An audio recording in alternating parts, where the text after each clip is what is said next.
এই প্রথমে একটু চিপি নেবেন,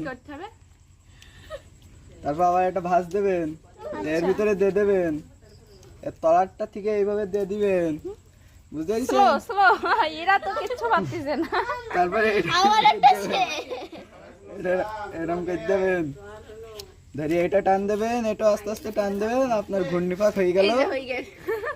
আর তোমারটা সুন্দর হয়েছে, এই দেখেন 3D বানাই ফেলাইছি অল্প কিছুক্ষণের মধ্যে। আর তোমার তো ওটা দেখে আর সানশাটটা কই?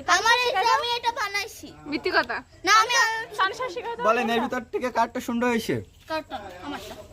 এটা এই যে ইয়েস ইয়েস, থ্যাংক ইউ। ওই 5 টাকা 5 টাকা একটা সিমেন্ট দিয়েছে আপনার, এটাই তো খুশি হলো। না, যেহেতু প্রশংসা করছে 5 টাকা। এই যে এই দেখেন আমাদের শ্রেষ্ঠ ছোট বাবু সবাই থেকে বানাইছে। ও যে গিট দিছে, এটা করো, শীতল পাটি বানাই কেমনে রে? আমি ওটা পাইনি তো, না না